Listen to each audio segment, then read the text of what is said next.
Hello दोस्तों, today exam के YouTube channel पर आप सभी का स्वागत है। दोस्तों, आज के इस वीडियो में हम जनरल साइंस के कुछ इंपॉर्टेंट सवाल समझेंगे जो कई बार NTPC, railway, SSC, group D, bank, REET और सीजीएल जैसे एग्जाम में बार बार ये सवाल पूछे जाते हैं। अगर दोस्तों आप भी इनमें से किसी एग्जाम की तैयारी कर रहे हैं तो इस वीडियो को आप लास्ट तक जरूर देखें और सभी सवालों को जरूर समझिए। तो दोस्तों देखते हैं पहला सवाल देखने से पहले आपसे एक छोटा सा निवेदन है दोस्तों, अभी तक आपने हमारे चैनल को सब्सक्राइब नहीं किया तो चैनल को सब्सक्राइब कर लीजिए और इस वीडियो को लाइक जरूर कर लीजिए। तो दोस्तों देखते हैं पहला सवाल है गाड़ियों के पीछे का दृश्य देखने के लिए किस दर्पण का प्रयोग किया जाता है। तो दोस्तों गाड़ियों के पीछे का दृश्य देखने के लिए उत्तल दर्पण का प्रयोग किया जाता है। तो दोस्तों इस सवाल का कौन सा सही जवाब हो जाएगा? ऑप्शन बी है जो इस सवाल का सही जवाब है। यानी गाड़ियों का पीछे का दृश्य देखने के लिए जो शीशे का प्रयोग किया जाता है उसे उत्तल दर्पण कहा जाता है। दूसरा सवाल है एक पुरुष में प्रति सेकंड कितना शुक्राणु बनते हैं। तो दोस्तों एक पुरुष में प्रति सेकंड 1000 से अधिक शुक्राणु बनते हैं। यानी इस सवाल का कौन सा जवाब सही है? ऑप्शन ए है वो सही है। 1000 शुक्राणु है जो पुरुष में प्रति सेकंड बनते हैं।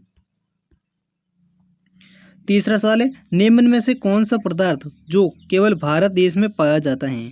तो दोस्तों अभ्रक एकमात्र ऐसा पदार्थ है जो केवल भारत देश में ही पाया जाता है। तो इस सवाल का कौन सा सही जवाब है? वो है ऑप्शन ए, यानी अभ्रक एकमात्र ऐसा पदार्थ है जो भारत देश में ही पाया जाता है। सवाल नंबर 4, मानव शरीर में मांसपेशियों की कुल कितनी संख्या होती हैं। तो दोस्तों मानव शरीर में कुल मांसपेशियों की संख्या है वो 639 होती हैं। तो दोस्तों इस सवाल का कौन सा सही जवाब होगा? वो होगा ऑप्शन डी, यानी 639 मांसपेशियां हैं जो मानव शरीर में पाई जाती हैं। सवाल नंबर 5, मानव शरीर की किस ग्रंथि को मास्टर ग्रंथि कहा जाता है। तो दोस्तों पीनियल ग्रंथि नहीं सॉरी पीयूष ग्रंथि है जिसको मानव शरीर की मास्टर ग्रंथि कहा जाता है। तो इस सवाल का कौन सा सही जवाब है? वो है ऑप्शन बी, यानी पीयूष ग्रंथि को है जो मानव शरीर की मास्टर ग्रंथि कहा जाता है। छठा सवाल है कार्बन का सर्वाधिक शुद्ध रूप कौन सा है। तो दोस्तों कार्बन का सर्वाधिक शुद्ध रूप है वो है हीरा। तो दोस्तों इस सवाल का कौन सा सही जवाब है? वो है ऑप्शन ए, यानी हीरा है जो कार्बन का सर्वाधिक शुद्ध रूप होता है। सवाल नंबर 7, बेरी रोग किस विटामिन की कमी के कारण होता है। तो दोस्तों बेरी रोग है वो विटामिन B1 के कारण होता है। यानी इस सवाल का कौन सा जवाब सही है? वो है ऑप्शन बी, यानी विटामिन B1 है जो बेरी रोग का मुख्य कारण माना जाता है। सवाल नंबर 8, मानव शरीर में अमीनो अम्ल कितने प्रकार का पाया जाता है। तो दोस्तों मानव शरीर में अमीनो अम्ल है वो 22 प्रकार का पाया जाता है।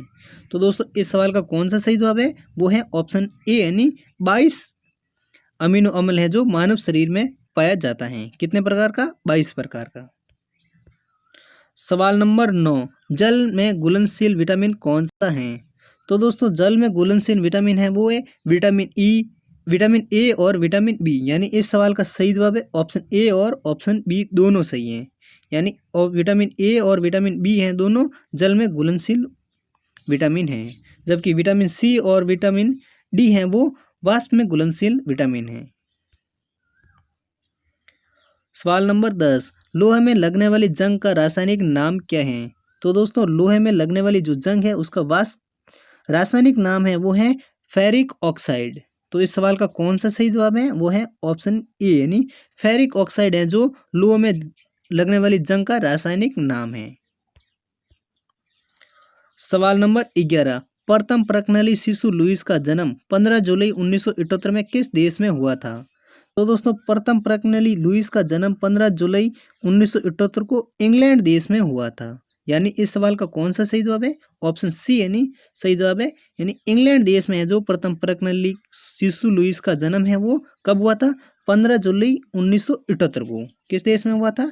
1900 सॉरी इंग्लैंड देश में। और कब हुआ था? 15 जुलाई 1978 को। सवाल नंबर 12, बीसीजी का टीका किस रोग से बचाव के लिए दिया जाता है। तो दोस्तों बीसीजी का टीका है वो क्षय रोग के लिए दिया जाता है। यानी इस सवाल का कौन सा सही जवाब है? ऑप्शन ए, यानी क्षय रोग के बचाव के लिए बीसीजी का टीका दिया जाता है। सवाल नंबर 13, किस फसल से मिट्टी की नाइट्रोजन में वृद्धि होती है?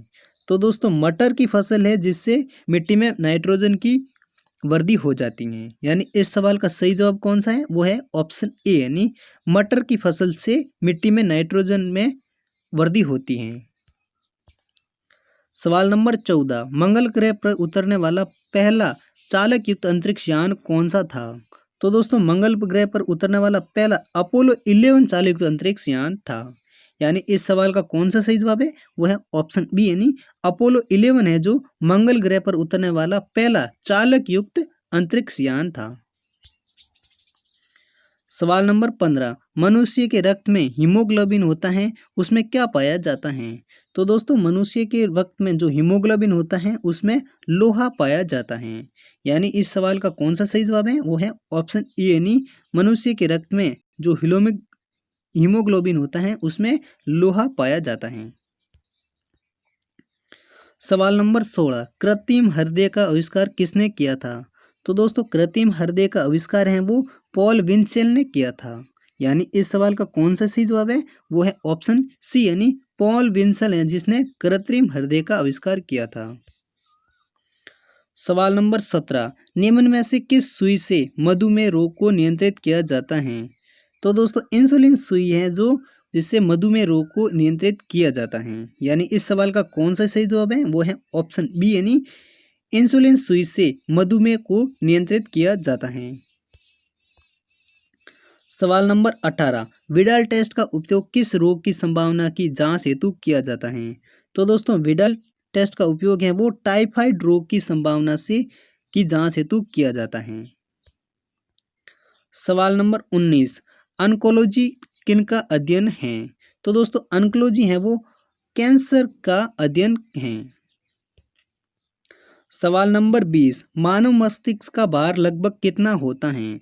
तो दोस्तों मानव मस्तिष्क का भार है वो लगभग 1350 ग्राम का होता है, जबकि महिला में जो है ये 1350 होता है, जबकि पुरुषों में इसका वजन 1450 ग्राम होता है।